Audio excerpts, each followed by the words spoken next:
امام حسین نماز بچانے کے لیے جان دے اور حسین پاک کے جلسے میں نماز کے بغیر آتے اور نماز پڑھے بغیر سو جاتے ہو، بلکہ جلسے کی تیاری میں کئی نمازیں چھوڑ دیتے ہو، مہمانوں کی خدمت میں کئی نمازیں چھوڑ دیتے ہو۔ مجھے بتاؤ تو صحیح، اللہ کے رسول حالت جنگ میں بھی نماز نہیں چھوڑ رہے ہیں، اور ہم جلسے کی تیاری کے لیے حضور نے بہت کو اعلان کیا تھا، جو جہاں گئے وہیں کھڑے رہ کر کے نماز پڑھے۔ خالد بن ولید سے کسی نے پوچھا، خالد تم نے تو مسلمانوں کا اتنا نقصان کیا پلٹ کر آنے کے بعد، ایک بڑی تاریخ ہے قوت کی، لیکن آ گئی تو وہ بھی سن۔ 50 صحابہ کو، جوانوں کو حضور نے ایک درے پر کھڑا کیا۔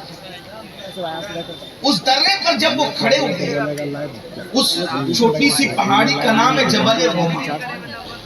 غور سے سنیے گا، یہ جو رونا رو رہے ہیں نا، فلسطین اور چچینیا اور بوسنیا اور کشمیر اور یہ رونا رو رہے ہیں، اس کا علاج پیش ہے۔ میری عادت ہے، میں کوشش کرتا ہوں کہ مرض کا رونا رونے کی بجائے علاج پر بات زیادہ کی جائے، ہے نا، کیونکہ درد بھری باتوں سے مسائل کا حل نہیں۔ یہ رافضیوں کا طریقہ ہے سینہ پیٹنا کہ قتل کیوں ہوا، قتل کیوں ہوا، وہ ابھی تک پیٹی رہی۔ یہ حال ہے، ہم لوگ پیٹنے والے نہیں ہیں۔ ہم لوگ کہتے ہیں کہ شہادت جو بھی ہے وہ ہم لوگوں کے لیے ایک تحریک ہے، ایک انقلابی راہ عمل ہے۔ تو رونا بہت زیادہ نہیں رویا کرو، علاج ڈھونڈو۔ اس درے پر 50 صحابہ کو عبداللہ ابن زبیر نہیں بلکہ جبیر، تھوڑا سا آج کل ہمیں تلفظ پر دھیان دینا پڑتا ہے، ورنہ اپنے کفیل بھائی تھوڑا پھر لقمہ دیں گے تو پریشان۔ الحمدللہ ہم غوث پاک کے غلام، سبحان اللہ۔ اور ہم تو کوئی فن لے کر بھی نہیں ہیں، ہم کوئی فنکار نہیں، غوث پاک کے فقیر ہیں اور بس وہی لاج ہے۔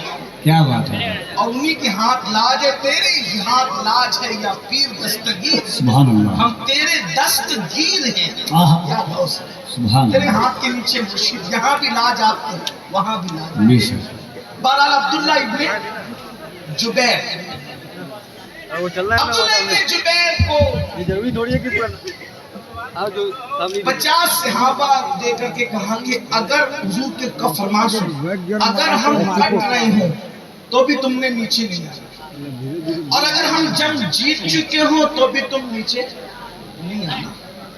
وہ کھڑے ہو گئے اور احد میں صحابہ نے وہ جواں مردی دکھائی کہ چند منٹ کے اندر وہ نامردوں کو بھاگتے بنی جو آئے تھے مصطفیٰ جان رحمت کو ختم کرنے کے۔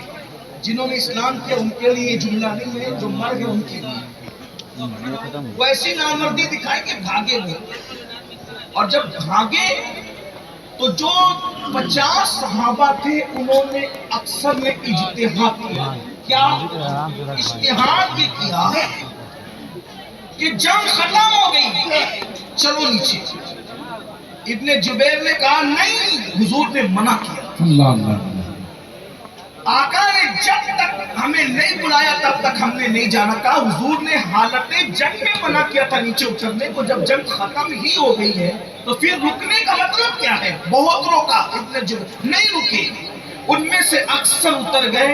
ایک تاریخی روایت کے مطابق 12 یا 14 جوان بچے، باقی سب نیچے اتر گئے۔ جب ان سے وہ درہ خالی دیکھا، جب وہ پہاڑ کا وہ خالی دیکھا تو وہ حضرت خالد بن ولید پلٹ کھڑا اور حملہ کیا، اور مسلمانوں کے جو قدم اکھڑے ہیں، پھر اسی کے بعد حضرت امیر حمزہ کی شہادت، حضرت سیدنا اللہ اکبر مصعب ابن عمیر کی شہادت، عبداللہ ابن جہش کی شہادت، حضرت شماس کی شہادت۔ حضرت شماس وہ صحابی اللہ اکبر کہ حضور پر وہ آس پاس گھوم کر تیر اپنے سینے پہ لیتے تھے۔ 70 صحابہ، حضرت حنظلہ کی شہادت، وسیل الملائکہ حضرت سیدنا حنظلہ رضی اللہ تبارک و تعالیٰ کی شہادت۔ اور پھر یہ کیوں ہوا؟ یہ کیوں 70 جانے گئی؟ 70 کیوں؟ حضور کے ایک فرمان پہ عمل نہیں ہوا، 70 جانے گئی۔ میری قوم کے جوانوں ذرا غور کرو، حضور کے ایک فرمان پہ، نہ میں اس کو خطا کہہ رہا ہوں نہ غلطی کرو کچھ کسی یہ کرو، ایک فرمان پر عمل نہیں ہوا، کس سے؟ روئے زمین پر اصحاب رسول سے بڑی انبیاء کے بعد کوئی قوم ہی نہیں، مقام نبوت کے بعد سب سے بڑا منصب اگر کوئی ہے تو اصحاب مصطفیٰ، اس لیے کہ انہوں نے اپنی آنکھوں سے مصطفیٰ جان رحمت کا دیدار کیا۔ بھائیو، جن زلفوں کا ذکر کر کے ہم مچل رہے ہیں، انہوں نے ان زلفوں کو مصطفیٰ جان رحمت کے کندھوں پر لہراتے ہوئے دیکھا ہے۔ جن آنکھوں کا تذکرہ کرتے ہوئے ہماری آنکھوں میں آنسو ہے، انہوں نے ان آزاد آنکھوں کو اپنی آنکھوں سے دیکھا ہے۔ جس چہرے پر دعا پر ہر قربان ہونے کی بات کرتے ہیں، اس رخے پر دعا کو انہوں نے بار بار دیکھا ہے۔ اللہ اکبر! کیا وہ آنکھیں تھی میرے امام کہتے ہیں، خدا ان کو کس پیار سے دیکھتا ہے جو آنکھیں ہیں محو لقائے محمد۔ اللہ اکبر! کیا شان والے وہ تھے، لیکن اس کے باوجود بھی، اور پھر بڑی بات بتاؤں، جن کے گھوڑوں کی ٹاپ سے لگنے والی دھول کی قسم قدرت اٹھائے، وَالْعَادِيَاتِ ضَبْحًا فَالْمُورِيَاتِ قَدْحًا، ارے جن کے گھوڑوں کی ٹاپوں کی قسم، بلکہ گھوڑوں کی ٹاپوں سے لگنے والی دھول کی قسم قدرت اٹھاتی ہے، جن کے گھوڑوں کی دھول کی یہ شان ہے، ان کے خود کے وجود کی شان کا یہ صحابہ کرام، لیکن ایک بات پر عمل نہیں ہوا، 70 جانے گئی، 50 سے زیادہ عورتیں بیوہ ہوئی۔ توجہ کرنا، ایک بات پر حضور کے عمل نہیں ہوتا ہے، توجہ آپ کی بہت اچھے سے سن لو، بات بہت نازک مقام پر آ گئی، شاید اسی میں بات پوری کر دوں، لیکن توجہ، ایک بات پر حضور کے عمل نہیں ہوا، 70 جانے گئی، 50 سے زیادہ عورتیں بیوہ ہوئی، 100 سے زائد بچے یتیم ہوئے، اتنے گھر اجڑے۔ اگر حضور علیہ السلام کی ایک بات پر عمل دور رسالت میں نہ ہو تو 70 جانے جاتی ہیں، 50 سے زائد بچے، 50 سے زائد عورتیں بیوہ ہوتی ہیں، کم و بیش 100 سے زائد بچے اور بچیاں یتیم ہوتے ہیں، اتنے گھروں کے اندر جو ہے اداسی چھا جاتی ہے۔ میری قوم کے جوانوں، اب اپنی تباہی کا رونا رونے والوں، اپنی بربادی کا رونا رونے والوں، اگر صحابہ کرام ایک بات پر عمل نہ کرے اپنے اجتہاد کی بنیاد پر تو اتنا نقصان ہوتا ہے۔ اللہ اکبر! یہ قوم جو فرائض کو ترک کرے، فرائض کو چھوڑے، اپنی مرضی کے مطابق زندگی گزارے، پھر کتنی جانے جائے گی؟ اگر فلسطین میں اٹھنے والے جنازوں سے محبت ہے تو اپنا کردار بھی تو دیکھو۔ اگر تم زنا کے اڈوں کو آباد کرتے رہو گے تو کیا یہ جنازے نہ اٹھیں گے؟